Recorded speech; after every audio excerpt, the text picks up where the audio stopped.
Tape www.suividécole-au-sénégal.com.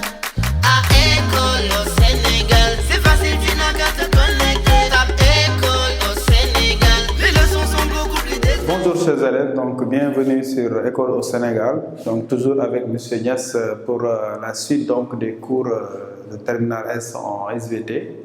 Donc comme nous l'avons entamé donc depuis la fin de l'année passée, donc on a entamé, comme vous le savez, des travaux dirigés pour appuyer donc les cours qui, je le rappelle, donc sont entièrement donc disponibles sur le site de École au Sénégal et sur les différentes plateformes. Eh bien, nous allons aujourd'hui entamer la correction du baccalauréat 2021, donc la dernière session.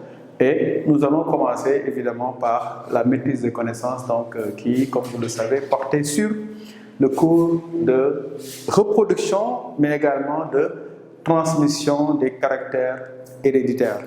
Donc le sujet de l'année passée donc, était le suivant. Donc, on vous disait, donc, en regardant l'album photo d'une famille, ton ami t'interpelle. Donc pourquoi les frères et sœurs nés de même père et même mère, bien qu'ils se ressemblent, donc ne sont jamais identiques? C'est ça la question. Tu lui réponds, n'as-tu pas entendu le dicton suivant, qui fait un œuf fait du neuf? Alors, la consigne, on vous demande, en considérant trois couples d'allèles, A majuscule, A minuscule, B, B, C, C, dont deux sont situés donc, sur la même paire de chromosomes, explicite comment la méiose et la fécondation contribuent à la diversité génétique des individus. Ton exposé sera illustré par des schémas de brassage génétique de la méiose. Donc voilà le sujet que nous allons dans quelques instants donc vous proposer une esquisse, une proposition de correction. Comme nous avons l'habitude de le faire, hein, donc le travail de maîtrise de connaissances, je l'ai dit, est important et s'appuie sur une donnée majeure, c'est la maîtrise la plus aboutie possible du cours.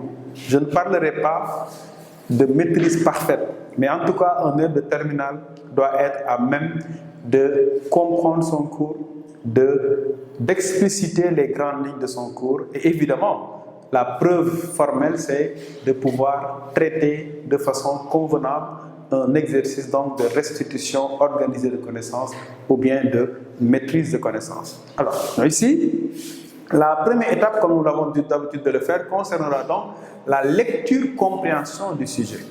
Ensuite, nous proposerons un plan et enfin, nous allons donc donner les grandes lignes donc, de la rédaction. Et je rappelle, la rédaction, c'est une étape importante, mais au préalable, il faut que l'élève sache comment rédiger, que faire, quels sont les schémas à faire et réussir évidemment à comprendre le sujet. Et la première étape pour pouvoir réussir donc, ces étapes donc, que je viens de vous expliciter. Alors, donc, si on s'intéresse à la lecture-compréhension, donc cette première étape, il faut noter que d'abord, chaque sujet proposé au bac a un thème précis. Ici, le thème c'est l'hérédité. Le thème global de ce sujet, c'est l'hérédité. Derrière l'hérédité, il faut comprendre différentes notions du programme. Et à la première notion, c'est d'abord la reproduction, évidemment, qui est une notion globale. Dans la reproduction, il y a des points qui sont explicités dans le sujet, à savoir la méiose et la fécondation.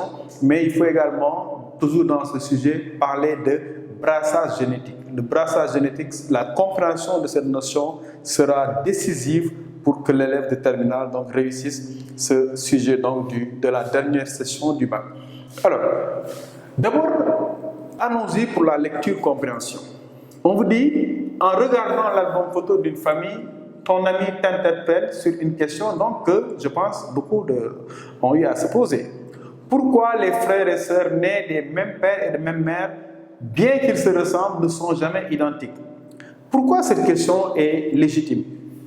D'abord, nous savons que l'ADN est le même chez le père. Une fois que le père reçoit sa dotation, entre guillemets, parentale en ADN, en matériel génétique, eh bien, nous avons donc un matériel qui, lui, ne va pas changer. Une fois que l'individu donc est né. Ce phénomène est valable également pour la mère. Donc, comment donc deux enfants issus de parents, donc issus d'individus qui ont le même ADN, je parle de l'ADN du père d'un côté, qui est différent de l'ADN de la mère d'un côté, mais en termes d'addition, c'est comme si, pourquoi on fait 1 plus 2, ce qui donne 3, et après on fait 1 plus 2 et on ne trouve pas 3. Donc c'est comme un peu simpliste, mais on peut se poser la question donc sous cette forme. Alors, la logique voudrait que des enfants issus de mêmes parents donc aient le même matériel génétique, parce que ça, si c'était une addition mathématique, ce serait le cas. Sauf que vous allez voir qu'il y a des phénomènes qui différencient l'addition pure ADN paternel plus ADN maternel pour donner donc l'ADN donc de la descendance. Donc ici, la question, donc d'abord, il fallait comprendre la question et voir donc qu'elle est quelque part aussi, selon le niveau évidemment de formation, d'études, d'information, c'est une question qui est tout à fait légitime. La réponse qu'apporte également donc l'individu est une réponse que l'on peut comprendre plus. Cette réponse est plus destinée à un œuvre terminal qu'à la question elle-même, puisque cette question ne doit pas être posée techniquement par un œuvre terminal qui comprend son cours sur notamment le brassage génétique. Mais cette réponse dit qui fait un œuf fait du œuf.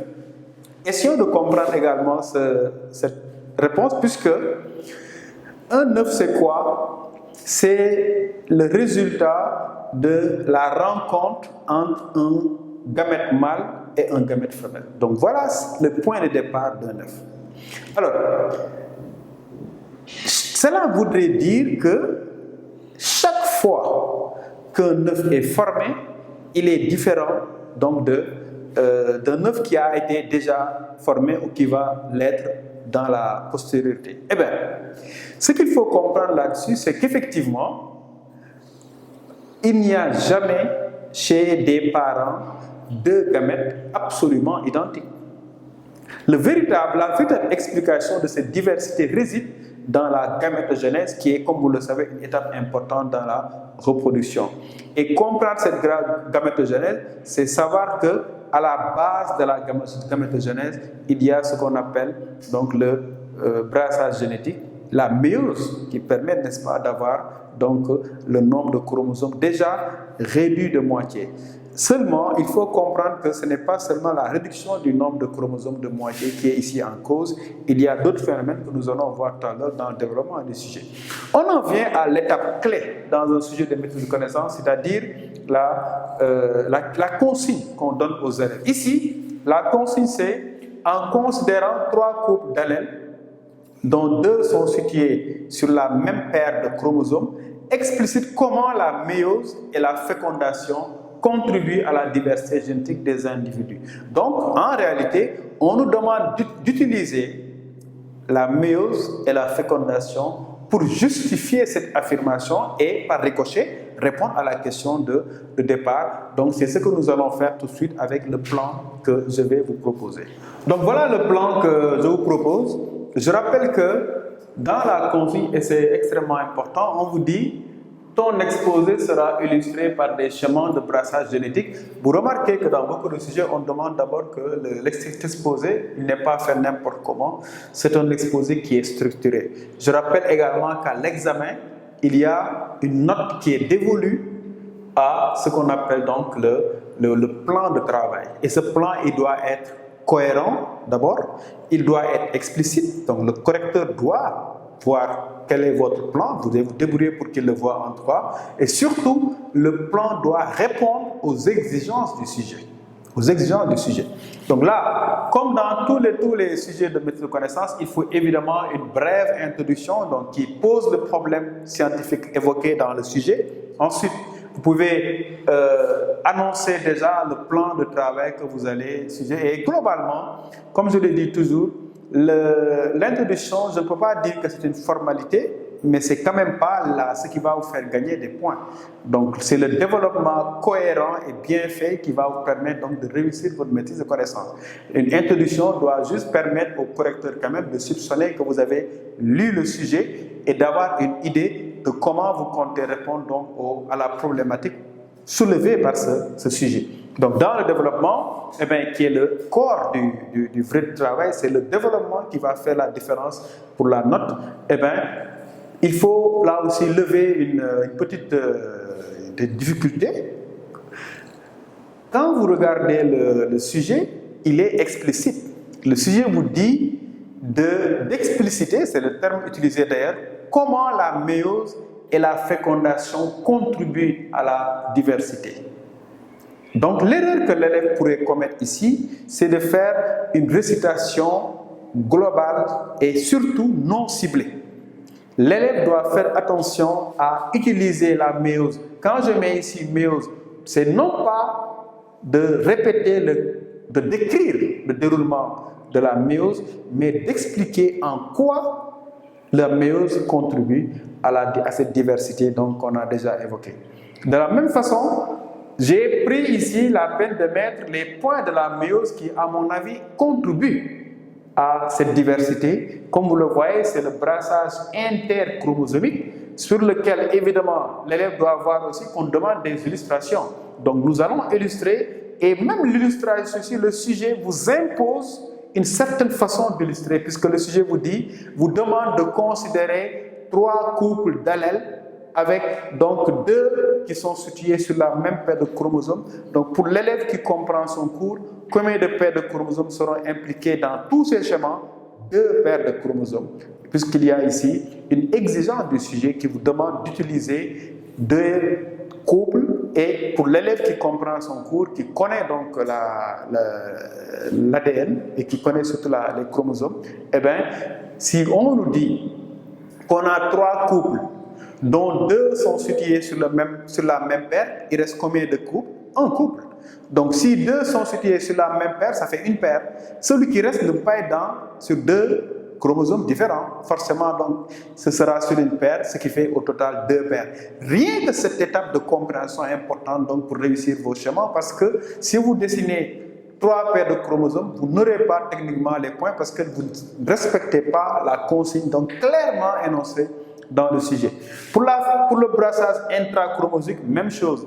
Il ne s'agira pas pour l'élève de faire une récitation libre du cours. Il s'agira ici de faire un travail de tri, un travail chirurgical que l'élève doit respecter en prenant précisément dans le brassage intrachromosomique comme intra, quels éléments lui permettront d'expliquer donc cette affirmation qui nous dit que 1 qui fait un 9 fait du 9 et derrière cela, quel est le thème qui se cache? Diversité génétique des individus. La deuxième partie et dernière partie également, toujours sous la tutelle donc, de notre sujet, on nous demande de montrer également en quoi la fécondation contribue à cette diversité. J'ai mis ici la fécondation et j'ai mis que c'est un retour à la diploïdie, mais la contribution ici que vous pouvez soupçonner rien qu'avec ce petit commentaire, retour à la diploïdie de façon aléatoire. Vous allez voir que tout se cache dans le terme aléatoire. Et là aussi, l'élève, même si le sujet, par rapport à la consigne, le sujet dit que l'illustration, ce sera des schémas de brassage génétique de la méiose, vous allez voir quand même que le brassage génétique de la méiose, l'étape suivante après la méiose, c'est la fécondation. Donc l'élève pourra, même si ce n'est pas demandé de façon explicite, montrer qu'après l'obtention de gamètes, parce qu'à la fin de la méiose, il y a des gamètes mâles et femelles, leur rencontre se faisant de façon aléatoire explique pourquoi on aura donc une diversité des individus et faire pour chaque œuf un œuf signifie que dans le monde, même si nous sommes plus de 7 à 8 milliards, aucun individu n'est absolument identique à un autre, ce qui est quand même un fait quand même extrêmement surprenant, n'est-ce pas? Et évidemment, après ces schémas qui devront être clairs, c'est très important. Donc on ne fait pas des schémas de petite taille, des schémas illisibles. Le schéma doit être fait au crayon, bien taillé. Le chemin ne doit pas être surchargé, donc des annotations juste le nécessaire. Mais comme je dis, le plus important, c'est aussi des annotations qui sont pertinentes et claires. Et les schémas doivent être intitulés et surtout respecter la consigne. Il ne s'agit pas ici de dessiner ce qu'on veut. Le sujet vous dit non seulement ce qu'il veut que vous fassiez, mais le sujet vous dit même quelque part comment le sujet veut que vous le fassiez. Comprendre le sujet, c'est aussi et connaître son cours, parce que c'est la base, comme je dis, c'est aussi respecter les consignes. Ce que je constate, moi, dans les copies de terminale, c'est surtout cela. Les élèves ne respectent pas, en général, les termes, les limites et les consignes fixées dans le sujet même. Le sujet vous dit quel est le problème qu'il veut que vous résolviez. Et très souvent, c'est le cas ici, le sujet vous dit même quelque part comment il veut que vous résolviez donc avec quelle illustration en tout cas. Et nous allons le voir tout à l'heure avec donc le développement de ces deux points, à savoir la méiose et la fécondation, avec les schémas bien sûr. www.écoleausénégal.com. À école